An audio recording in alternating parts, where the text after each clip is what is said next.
নমস্কার, Rishibani institute of Vedic অ্যাস্ট্রোলজির পক্ষ থেকে স্বাগত জানাই আজকের জ্যোতিষ আলোচনায়। আমি শান্তনু আপনাদের সঙ্গে।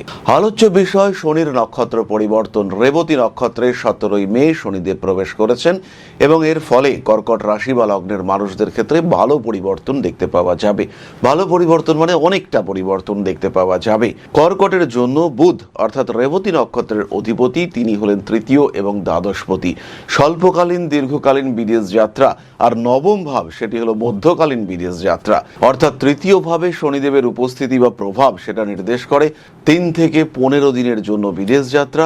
আবার নবম ভাবে শনিদেবের উপস্থিতি ইন্ডিকেট করে তীর্থ ভ্রমণ অথবা এমন কোনো বিদেশ যাত্রা যেটা স্বল্পকালীন, অর্থাৎ এটা হতে পারে 1 মাসের জন্য, 2 মাসের জন্য। আর দীর্ঘকালীন বিদেশ যাত্রা বা ফরেন সেটেলমেন্ট সেটা ইন্ডিকেট করে দ্বাদশ ভাব। প্রত্যেকটি ভাব কিন্তু কানেক্টেড হচ্ছে। তাই কর্কট রাশি বা লগ্নের মানুষদের বিদেশ যাত্রা, বৈদেশিক যোগাযোগ এটা প্রমিনেন্ট হওয়ার সম্ভাবনা রয়েছে। ব্যবহারিক জ্ঞান বৃদ্ধির সংযোগ দেখতে পাওয়া যাবে। ইমোশনাল হয়ে পড়তে পারেন, রাগ জেদ তেজ বাড়তে পারে। বাবার শরীর নিয়ে অল্প বিস্তর দুশ্চিন্তা রয়েছে, তবে সেটা যে মারাত্মক তা কিন্তু একেবারেই নয়। বাবার কাছ থেকে কিছু প্রাপ্তি যোগ, বাবার পুরনো শত্রুতার শিকার হওয়া, অর্থাৎ বাবার অফিসে বাবার ব্যবসায় পুরনো কোনো জটিলতা ছিল সেটা আবার জেগে উঠল, এরকম সমস্যা কিন্তু চোখে পড়তে পারে। বেশ কিছু বন্ধু বা কাছের মানুষের অপরাধ প্রবণ মানসিকতার জন্য ডিস্টেন্স তৈরি হওয়ার সংযোগ দেখতে পাওয়া যায়। ফাটকা টাকা পয়সা উপার্জনের ক্ষেত্রে উন্নতির যোগ রয়েছে। কর্মসূত্রে ভ্রমণ পেশাদারী মানসিকতা বাড়িয়ে তুলতে চেষ্টা করবে। বসের সঙ্গে সম্পর্কে উন্নতি দেখতে পাওয়া যাবে। স্বামী কিংবা স্ত্রী তাদের কিন্তু একটা কর্মক্ষেত্রে ডেভেলপমেন্ট দেখতে পাওয়া যাচ্ছে। কয়েকটা বিশেষ বিষয় কর্কট রাশি বা লগ্নের মানুষদের ক্ষেত্রে খেয়াল রাখতে হবে। নবম ভাবে শনির প্রবেশ আধ্যাত্মিক মানসিকতাকে বাড়িয়ে তুলবে। এই সময় সন্তানের শরীর স্বাস্থ্য নিয়ে কিছুটা দুশ্চিন্তা রয়েছে, তবে যদি সন্তানকে দীক্ষা বা আধ্যাত্মিক চেতনার মধ্যে নিয়ে আসা যায়, যদি আপনিও দীক্ষা বা স্পিরিচুয়াল অ্যাটাচমেন্টের সঙ্গে সংযুক্ত হতে পছন্দ করেন, সেই ক্ষেত্রে কিন্তু আপনার ডেভেলপমেন্ট হবে অনেকটাই বেশি। বেশ কিছু বড় বিপদ থেকে রক্ষা পাওয়ার সম্ভাবনা এটা দেখতে পাওয়া যাবে। যে সমস্ত মানুষের হাঁটুর যন্ত্রণা রয়েছে তারা অবশ্যই এই সময় কোনো স্তোত্র পাঠ করতে পারেন। অ্যাটলিস্ট নবগ্রহ স্তোত্র পাঠ সেটাও কিন্তু আপনাকে ভালো থাকতে সাহায্য করবে। কর্মপ্রবণ মানসিকতা বৃদ্ধির সম্ভাবনা অনেক অনেক বেশি।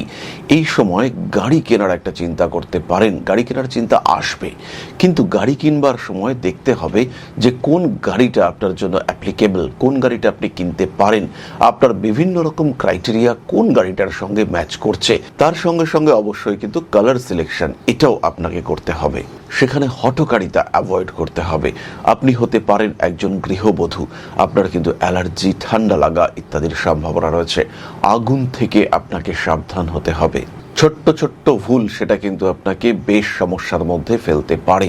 কোনো কোনো সময় রাজনৈতিক সক্রিয়তা বৃদ্ধির সম্ভাবনা দেখতে পাওয়া যায়, তবে সেটা নিয়ে অস্থিরতা, অশান্তির কোনো কারণ, কোনো চিন্তা কিন্তু নেই। কর্কট রাশি বা লগ্নের মানুষদের ক্ষেত্রে স্ত্রী ভাগ্যে উন্নতি বা স্বামী ভাগ্যে ডেভেলপমেন্ট দেখতে পাওয়া যাবে। যেমন আপনার বিজনেস খুব গন্ডগোল চলছিল, কিছুতেই সাকসেস দেখতে পাচ্ছিলেন না, পয়সা থাকছিল না, হঠাৎ করে আপনি আপনার ওয়াইফকে পার্টনার হিসেবে নিলেন এবং তখন থেকে দেখতে পাওয়া গেল যে ব্যবসাটাতে বেশ ডেভেলপমেন্ট আসছে। দোকান চলছিল, আপনি চালাচ্ছিলেন, কিন্তু ফুটফল কম।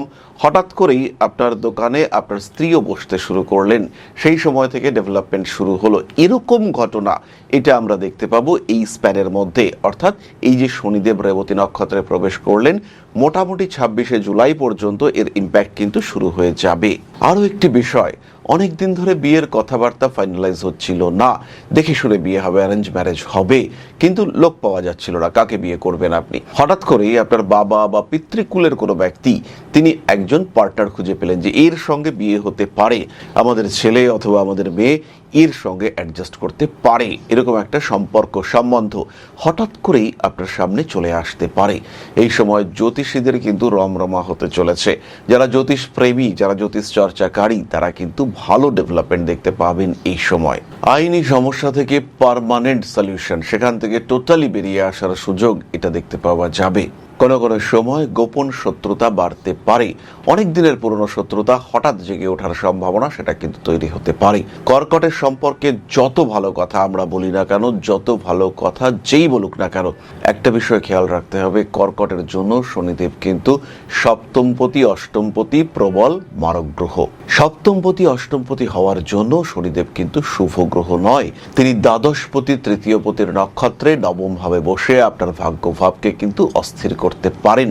তাই আপনার জন্মকুণ্ডলিতে শনি কি অবস্থায় রয়েছে সেটা বুঝতে হবে। এই সময় কোনো ডিসিশন হঠকারিতার সঙ্গে নয়। এই সময় কিন্তু ভুল সিদ্ধান্ত নিতে পারেন, অস্থিরতা বাড়তে পারে, বিপজ্জনক পরিস্থিতির মধ্যে আপনি পড়তে পারেন।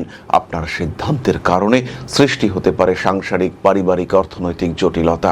এই বিষয়গুলিকে স্থিতিশীল করবার চেষ্টা এটা অবশ্যই করতে হবে। ভালো থাকার প্রয়াস এটা অবশ্যই করতে হবে।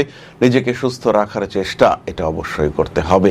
স্বামী কিংবা স্ত্রীর সঙ্গে সুসম্পর্ক বজায় রাখবেন। খেয়াল রাখবেন সপ্তমপতি তিনি নবমে থাকার কারণে যত আপনি আপনার হাজবেন্ড বা ওয়াইফের সঙ্গে গুড রিলেশনশিপ বজায় রাখবেন তত কিন্তু আপনার জীবন সমস্যা বর্জিত হতেই দেখতে পাওয়া যাবে। বেশ কিছু বিষয়ে গোপনীয়তা সেটা প্রকাশিত হতে পারে। হারিয়ে যাওয়া বিষয় পুনরুদ্ধারের জন্য, হারিয়ে যাওয়া সম্পত্তি উদ্ধার করবার জন্য এটা আদর্শ একটা সময়। এই সময় গুপ্ত শত্রুকে ধ্বংস করবার জন্য আদর্শ সময়। বিরাট বড় বিপদ থেকে রক্ষা পেতে পারেন। অষ্টমপতি নবমে রয়েছে, কিছু গেল কিছু এলো এরকম একটা ঘটনা ঘটতে পারে। হয়তো আপনি প্লেন মিস করলেন কিন্তু বাঁচলেন দুর্ঘটনা থেকে। হয়তো আপনি ট্রেন মিস করলেন কিন্তু বড় চুরি, বড় সমস্যা, এখান থেকে মুক্তি হলো। এরকম ঘটনা আপনার সঙ্গে ঘটতে পারে। সুতরাং কর্কট রাশি বা লগ্নের মানুষদের জন্য এই সময়টা ভালো সময়, কিন্তু সচেতন থাকতে হবে, সাবধান থাকতে হবে। যে কোনো ডিলিংস, যে কোনো বিজনেস, সেখানে সচেতন থাকতে হবে যাতে আপনি ঠকে না যান, প্রতারিত না হন। গতকাল একজন ক্লায়েন্টের জন্মকুণ্ডলে দেখলাম তিনি একটা পাওয়ার অফ অ্যাটর্নি, একটা ডিড, একটা পার্টনারশিপ ডিড সিগনেচার করতে গিয়ে নিজের বাড়িটা সেটা একজনকে পাওয়ার অফ অ্যাটর্নি দিয়ে দিয়েছেন। তাই যেখানে আপনি সই করছেন, হতে পারে বিষয়টা আপনার প্রয়োজন, হতে পারে আপনি লোন নেবেন, বিশাল বড় কাগজ, সেখানে প্রচুর সই করতে হচ্ছে, কিন্তু সেখানে সই করবার আগে আপনি দেখুন সিচুয়েশন কি, কোথায় সই করছেন, সেই সিগনেচার আপনাকে কতটা ডিস্টার্ব করতে পারে, সেই সমস্ত বিষয়গুলি আপনি দেখুন। দেখে সেই বিষয়গুলিকে ক্লোজ করবার চেষ্টা করুন। যাই হোক, এবার আমরা চলে আসব নক্ষত্রের আলোচনায়। তবে তার আগে আমাদের চ্যানেলটিকে সাবস্ক্রাইব করতে হবে। আর সেই সঙ্গে বলি, যারা জ্যোতিষ শিখতে চাইছেন, যারা প্রপার ওয়েতে মেথডিক্যালি জ্যোতিষটাকে শিখতে চাইছেন, যারা একে একটা প্রফেশন হিসেবে নিতে চাইছেন, তারা অবশ্যই সংযুক্ত হন ঋষিবাণীর জ্যোতিষ ক্লাসে। কারণ অথেন্টিক জ্যোতিষ ক্লাস মানে ঋষিবাণী, সিস্টেমেটিক সাইন্টিফিক সিলেবাস মানে ঋষিবাণী, প্রপার ফ্যাকাল্টি স্ট্রাকচার মানে ঋষিবাণী, সঠিক সার্টিফিকেশন সিস্টেম তার মানে হলো ঋষিবাণী। তাহলে জ্যোতিষ শিক্ষার ক্ষেত্রে আর দেরি নয়, এবার সংযুক্ত হতে হবে ঋষিবাণী ইনস্টিটিউট অফ ভেদিক অ্যাস্ট্রোলজির জ্যোতিষ শিক্ষার ক্লাসে। শিখতে পারেন অনলাইনে, শিখতে পারেন অফলাইনে, শিখতে পারেন প্রি রেকর্ডেড ভিডিও ক্লাসের মাধ্যমে। অতি স্বল্প খরচে জ্যোতিষ শিক্ষায় শিক্ষিত হয়ে উঠতে পারেন আপনি। কর্কট রাশির প্রথম নক্ষত্র পুনর্বসু। 17 মে থেকে 26 জুলাই শনিদেবের মার্গী গতি রেবতী নক্ষত্রে। পুনর্বসু নক্ষত্রের মানুষদের অর্থভাগ্যে উন্নতি রয়েছে। বাবার শরীর স্বাস্থ্য কিন্তু খারাপ হতে পারে। স্বল্পকালীন বিদেশ যাত্রার সংযোগ। উচ্চ বিদ্যার ক্ষেত্রে আসতে পারে অকারণ বাধা। তবে উচ্চ বিদ্যার সূত্রে দূর দেশে যাওয়া বা বিদেশ যাত্রার জন্য অনেক দিন ভাবছিলেন, সেই সুযোগ এবার আসতে পারে। হস্টেল চেঞ্জ হওয়ার সম্ভাবনা রয়েছে। মায়েদের শরীর স্বাস্থ্য কিন্তু একটু খারাপ হতে পারে। আপনার মায়ের শরীর নিয়ে আপনার দুশ্চিন্তা বৃদ্ধির সম্ভাবনা রয়েছে এবং সেই সঙ্গে সঙ্গে মায়ের কাছ থেকে কিছু প্রাপ্তি, সেখান থেকে হালকা বঞ্চিত হওয়ার সংযোগ দেখতে পাওয়া যায়। কম্পিটিশন বাড়বে। পুনর্বসু নক্ষত্রের মানুষদের ক্ষেত্রে জীবনের প্রত্যেকটা দিকে কম্পিটিশন বৃদ্ধির সম্ভাবনা দেখতে পাওয়া যায়। সেই সঙ্গে সঙ্গে বাড়বে রেসপন্সিবিলিটি, ইউজড হওয়ার প্রবণতা। আপনাকে বেশ কিছুটা ইউজ করা হচ্ছে, এরকম মানসিকতা সৃষ্টি হতে পারে। অনৈতিক কাজকর্ম থেকে নিজেকে দূরে সরিয়ে রাখতে হবে। বাবার সঙ্গে সুসম্পর্ক বজায় রাখার চেষ্টা এটা অবশ্যই করতে হবে। হাঁটুর যন্ত্রণা বেশ কিছুটা কষ্টদায়ক হয়ে উঠতে পারে। মান সম্মান, যশ, প্রভাব, প্রতিপত্তি বৃদ্ধির সংযোগ রয়েছে। বাড়তে পারে গোপন শত্রুতা। অ্যাগ্রেসিভ বিহেভিয়ারের উপরে নিয়ন্ত্রণ রাখুন পুনর্বসু। পরবর্তী নক্ষত্র পুষ্যা। 17 মে থেকে 26 জুলাই শনিদেব রেবতীতে মার্গী অবস্থায়। পুষ্যা নক্ষত্রের মানুষদের কাজের সুযোগ বাড়বে। স্বল্পকালীন বিদেশ যাত্রা, যারা স্বর্ণ ওরিয়েন্টেড কাজকর্ম করেন, গোল্ড প্লেটেড ডিজাইনিং এই সমস্ত করেন, তাদের ক্ষেত্রে সুযোগ বাড়বে। কোনো একটা নিজের বিশেষ দক্ষতার কারণে বিদেশ যেতে চাইছেন, সেই জায়গাটা কিন্তু ওপেন হতে দেখতে পাওয়া যাবে। স্বামী স্ত্রী সম্পর্কের মধ্যে জটিলতা বাড়ছে, স্বামী কিংবা স্ত্রীর কর্মপ্রাপ্তির সুযোগ সেটাও বাড়তে দেখতে পাওয়া যাচ্ছে। হঠাৎ করে চোখে ইনফেকশন হতে পারে, হঠাৎ করে পিকপকেট অর্থাৎ পকেট মার হওয়ার সম্ভাবনা এটা কিন্তু রয়েছে। মোবাইল ফোন হাতছাড়া হয়ে যেতে পারে। বেড়াতে যাওয়ার সুযোগ আসবে, তীর্থ ভ্রমণের সুযোগ আসবে, কিন্তু খেয়াল রাখতে হবে কোনো রকম বিপদের মধ্যে পা দেওয়া নয়। একটু ঝাঁপিয়ে উঠতে হবে, লাফিয়ে নামতে হবে না, এখন নয়, পরে দরকার হলে সিঁড়ি দিয়ে ঘুরে ঘুরে ওই জায়গায় আসতে হবে, কিন্তু কোনো রকম বিপজ্জনক শর্টকাট ওয়ে এটা কিন্তু করা যাবে না। খাওয়া দাওয়া করুন সাত্ত্বিক মতে, খাওয়া দাওয়া করুন নিয়মিত সঠিকভাবে। পুরনো প্রেম ফিরে আসতে পারে। পুষ্যা নক্ষত্রের মানুষদের স্পিরিচুয়াল অ্যাটাচমেন্ট বাড়বে। ধর্ম, ধর্মীয় কর্ম, দীক্ষা ইত্যাদির প্রতি আকর্ষণ বৃদ্ধির সম্ভাবনা দেখতে পাওয়া যায়। মান সম্মান, যশ, প্রভাব, প্রতিপত্তি বাড়তে পারে। ভালোবাসার মানুষদের সঙ্গে অ্যাটাচমেন্ট বাড়বে। নিজের প্রতি নিয়ন্ত্রণ বৃদ্ধির সংযোগ অনেক অনেক বেশি। 16ই মে 2026 শনিদেব প্রবেশ করলেন রেবতীতে। 26শে জুলাই পর্যন্ত তিনি মার্গীয় অবস্থায় থাকবেন। অশ্লেষা নক্ষত্রের অর্থভাগ্য ভালো হচ্ছে। অনেক না পাওয়া বিষয় এই সময় প্রাপ্তির সম্ভাবনা তৈরি হচ্ছে। অনেক আটকে থাকা ঘটনা, যেগুলোর কারণে পিছিয়ে পড়েছিলেন আপনি, সেটা উন্মুক্ত হতে দেখতে পাওয়া যাবে। স্বামী স্ত্রী অ্যাটাচমেন্ট বৃদ্ধির সুযোগ সংযোগ অনেক অনেক বেশি। রিলেশনশিপের ক্ষেত্রে উন্নতি দেখতে পাওয়া যাবে। কখনো কখনো জীবনে কিছু জটিলতা সৃষ্টি হতে পারে। ভাবনা চিন্তার গভীরতা বাড়বে। এই সময় হঠাৎ করে কোনো হারিয়ে যাওয়া জিনিসপত্র প্রাপ্ত হতে পারেন। বাবার সঙ্গে সম্পর্ক খারাপ ছিল, ঠিকঠাক হওয়ার একটা সুযোগ দেখতে পাওয়া যাবে। অশ্লেষা নক্ষত্রের মানুষরা ব্যবসায়িক ক্ষেত্রে উন্নতি করতে পারবেন এবং ব্যবসার মাধ্যমে তাদের ভাগ্য উন্নতি হতে দেখতে পাওয়া যাবে। বড় কোনো কাজের সুযোগ সামনে সৃষ্টি হতে পারে। ভুগতে পারেন কিছুটা মানসিক দুশ্চিন্তার মধ্যেও। নীতিগত দিক থেকে কিছু সমস্যার সম্মুখীন হতে পারেন। বড় কাজে হাত দেওয়া যেতে পারে। এই সময় কিন্তু ভাগ্যের একটা সঠিক পরিবর্তন এটা করা যেতেই পারে। নান্দনিক কাজকর্মের ক্ষেত্রে উন্নতি আসবেই। অশ্লেষা নক্ষত্রের মানুষদের বিশ্রাম সংক্রান্ত কিছু সমস্যা সৃষ্টি হতে পারে। মানসিক দিক থেকে বাড়তে পারে অকারণ চাপ, প্রেশার আসতে পারে বিভিন্ন দিক থেকে। নিজেকে সুস্থ রাখার চেষ্টা করতে হবে, নিজেকে ভালো রাখার চেষ্টা এটা অবশ্যই করতে হবে। রাজনৈতিক ক্ষেত্রে কিছু যোগাযোগ আসতে পারে। নিজের অ্যাটাচমেন্ট সেটা বাড়িয়ে তোলার চেষ্টা এটা করতে হবে। ভাবনা চিন্তা সেই ক্ষেত্রে অনেক বেশি ক্রিয়েটিভ হওয়ার চেষ্টা এটা করতে হবে। ধীরে ধীরে ধাপে ধাপে নিজের ক্ষেত্রটিকে আরো আরো প্রশস্ত করে তোলার চেষ্টা সেটা অবশ্যই করতে হবে। মায়ের সঙ্গে সম্পর্ক, মায়ের শরীর স্বাস্থ্য এগুলো নিয়ে কিন্তু দুশ্চিন্তা থাকছে।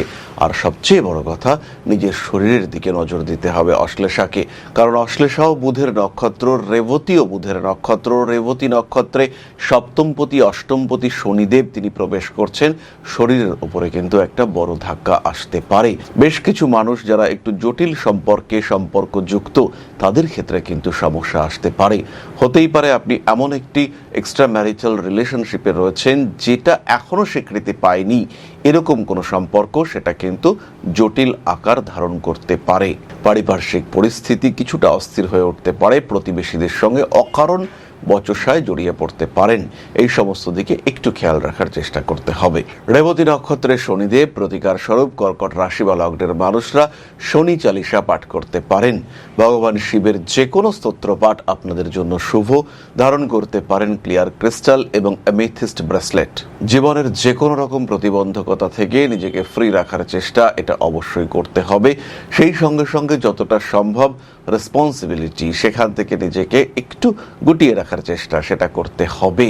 যে কোনো রিলেশনশিপ ভরসা করুন, তবে তার আগে একটু বুঝুন ব্যাপারটা কি, মানুষটা কেমন, তার সঙ্গে আপনার সম্পর্ক কতটা গুরুত্বপূর্ণ হতে পারে। এই সমস্ত বিষয়গুলোকে বুঝে ভরসা করুন। কথা দিন, অবশ্যই কথা দিন, কিন্তু সেখানেই কথা দিন যেখানে আপনি কমিটমেন্ট রাখতে পারবেন।